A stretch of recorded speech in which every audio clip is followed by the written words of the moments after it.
Yeah, so the first question is, what do you think is the single most pressing issue to address in Morganton, and why? Well, certainly in talking with a lot of people, a lot of citizens of Morganton, voters, taxpayers, and I talk with a lot of those every day. And some people might think of this as being sort of a petty issue, but it's not with a lot of people, so it's got to be important. And that's the car fee that was put on to take the place of losing the privilege tax, franchise tax, whatever. But I've yet to talk to any voter whatsoever, any citizen, that said that they was in favor of keeping that. Everybody seems to be opposed to that. Now, and this is the way I look at it.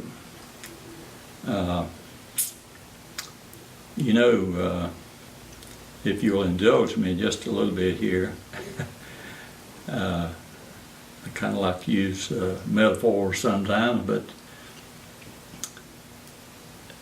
a fee is about a double first cousin to a flea.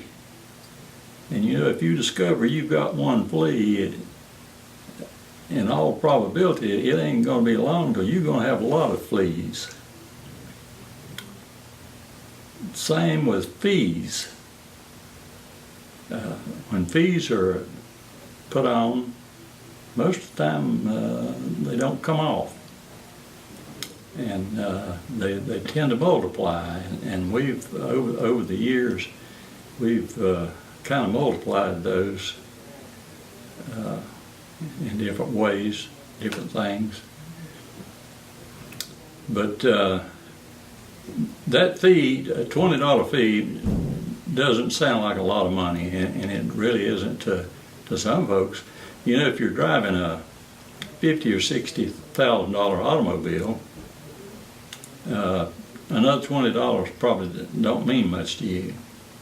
But what if you're the working man out here and he's driving say a $1,000 vehicle or a $1,500 or $2,000 vehicle, or maybe it's just a vehicle that he bought years ago. He bought it new, and he likes that car and wants to keep it, and that's the reason he has an old vehicle. But anyway you look at it, when an automobile gets age on it, the tax value really goes down on it. And he may not be paying over $3, $4, $5, $6 a year tax on that car, and yet he's got a $20 fee imposed on him. So that's some of the stuff that I hear and from the people. And being a people-oriented person, I definitely like to listen. I think I am a good listener. And when you listen and you take information in, then that's what you act on. And that's the reason that I've come out definitely opposed to this fee. And once again, as far as I can find out, this is one of the more hot button issues in this campaign. There are really not that many per se, but this would be number one, I think. Okay. Second question is, can you tell me what the largest amount of the budget goes to, where that money goes? The largest amount of the money? Yeah, the largest portion of the budget, what that goes to. Well, I would think that would go back into upkeep of the streets and the water, the sewer, utilities in general. Okay, well, when thinking about the budget, can you think of any department that you think is overfunded or underfunded? Well, I'm not inside yet, so I can't really tell you what department might be overfunded or underfunded. I'll say this, I think that we've got a pretty good city manager. I think she's definitely a professional, and I would hope that through the planning that there would be no overfunding or underfunding. It would be pretty even keel, but in a budget the size of the city of Morganton, I would say that perhaps there are areas where there could be improvement. Okay. And how do you feel about the working relationship between the county and the city? Well, we're all right here in the foothills of the Blue Ridge, and we're all in this together. It's in a way, it's kind of hard to separate the city and the county because they are so intertwined. And Morganton being the county seat of Burke County, yeah, they are definitely intertwined, and I can see where there needs to be continued cooperation between the two, and at least as far as I know, I think the corporation at this time is at a very good level, and if we're going to succeed economically, it takes that. It takes working together. It's a mutual thing. Okay. Can you name an item that the council approved this year that you would have voted against, and why?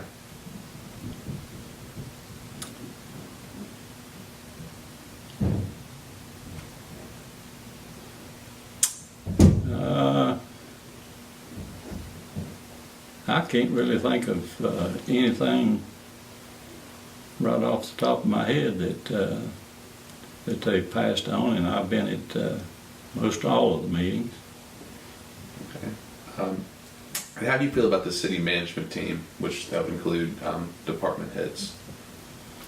Well, I think we're very fortunate to have the people that we've got, and like I said, talking about we have a city manager, we have an assistant city manager, and we were privileged, the candidates were recently privileged to have a meeting with all of the department heads, and of course I knew some of them. I've been here all my life, so naturally I know part of them, and some of them pretty well, the others not so well. But overall, I was very impressed, real impressed with the people that we have, and I know it takes a lot of cooperation between the 4 council people and the mayor and the county or the city manager and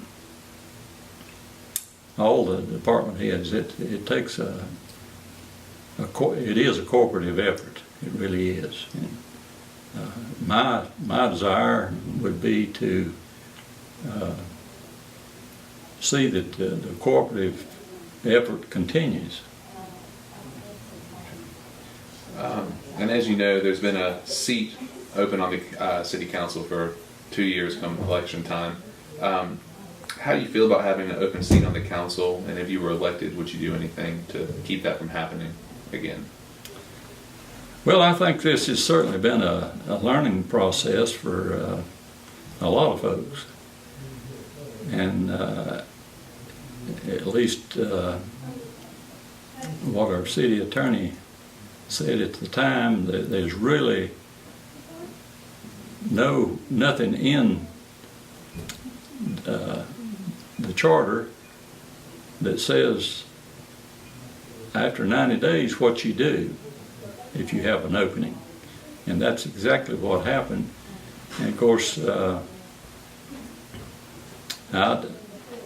was privileged to be the only candidate that was approached by the mayor, which I don't mind telling you was a great surprise to me when that happened. But after Ronnie was elected, he did approach me and asked me if I would consider filling out his term. And I can tell you exactly what I told him. I said, well, Ronnie, I'm awed by this and humbled by it, but I think I would need a little time to consider this and make up my mind if it's something that I really want to do. And he told me, said, well, you have that time, and just, get back in touch with us. Make up your mind, which I did. And I took about a week and talked to a lot of people. Obviously talked to all my family members and different friends around over town and everything, and was urged pretty much 100% by everybody to do it. So I got back in touch with him and told him that I would do that, and they subsequently took, I believe, 5 votes after that, and over a period of 3 months, and it came up a tie each time. And the fact that nobody would bend or break, so it wound up in a tie. End of 90 days, that's as far as they could go with it. And they just had to put it off until this November and put it up for a vote. Okay. Out of all the ideas that have been proposed in the most recent downtown master plan, what do you feel is the most important proposal to be funded? Well, we hear a lot about housing in downtown, uptown,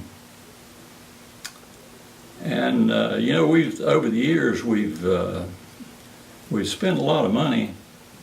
In some cases, perhaps millions of dollars on different things, and some of them has never made a dime, as far as I know. And I don't know who really came up with the idea of lending, the city lending money to small businesses to get them started. But there was a pool of money set up for that, and I think that is an absolutely super idea. The only thing that I would do would go much, much further than that. And if you want to develop housing, which that seems to be, and with the School of Science and Math coming to town, you're going to have a faculty coming in here of 100 people. Well, that's at least 100 residents, and I'm sure it'll be much more than that eventually. But that's 100 residents that's needed now.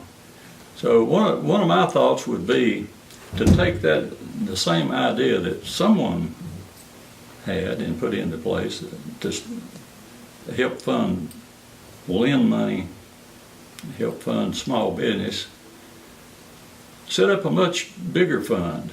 And I feel sure that there's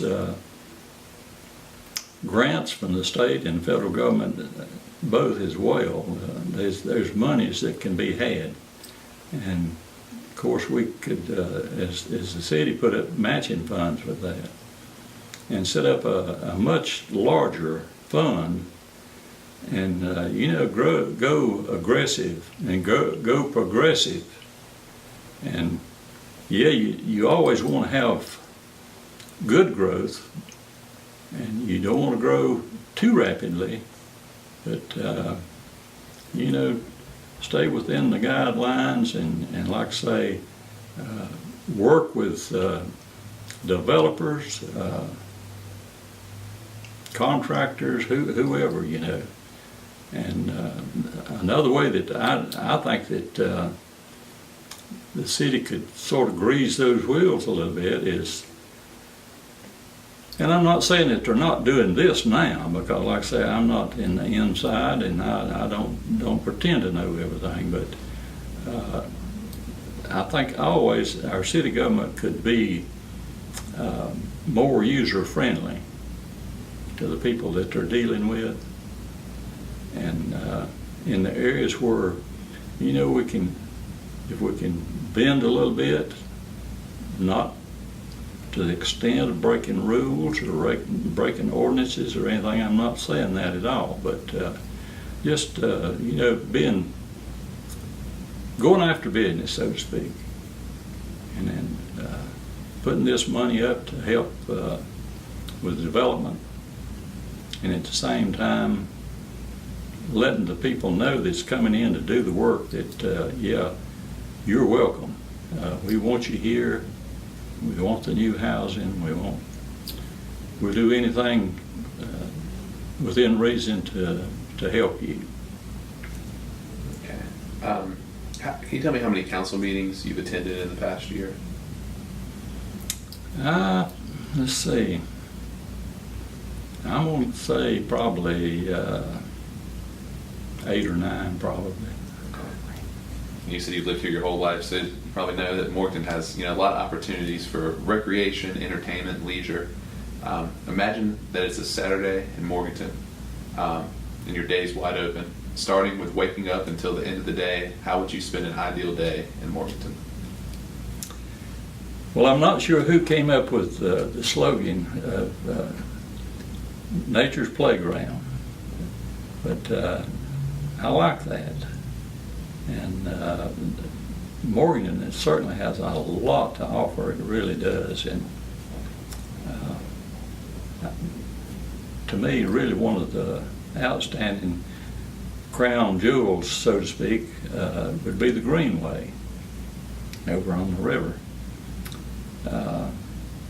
You can just spend hours and hours over there, and of course you've got now you've got Catawba Meadows incorporated in that, and Freedom Park, and it just continues to expand and continue to get better. And you know, you can go out there and you can spend a day on that Greenway and have a great day, and perhaps even have a picnic out there, or the restaurants, the good restaurants that we have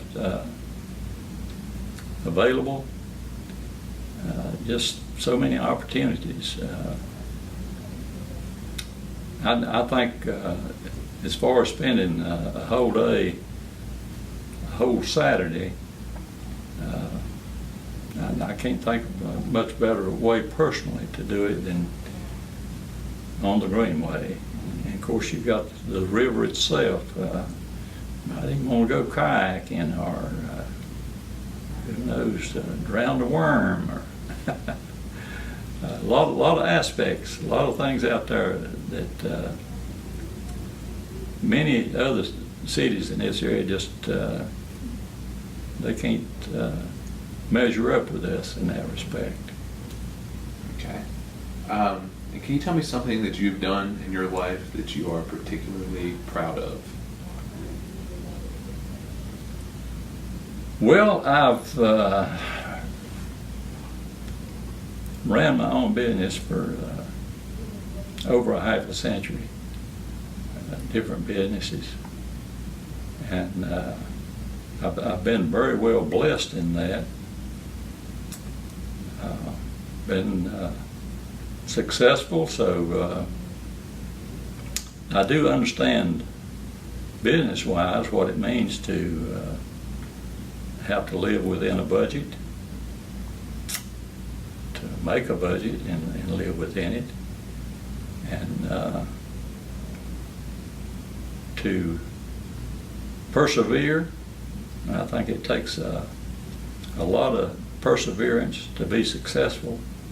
And if you persevere in most any endeavor, if you put enough effort into it, then that's going to bring a measure of stability. And that's two words that I really like, is perseverance and stability. And I think that all people really, that's what everyone craves, or what they want in life, is they want to be stable. They want to have that stability in their lives.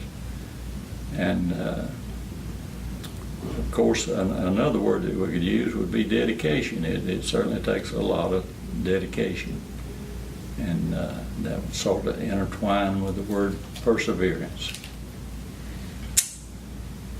Alrighty. Then final question. Is, have you discussed these questions with any candidates who've already interviewed, or anyone else who might have knowledge of them? No, I have not. I wasn't even aware that anybody else had been interviewed before me.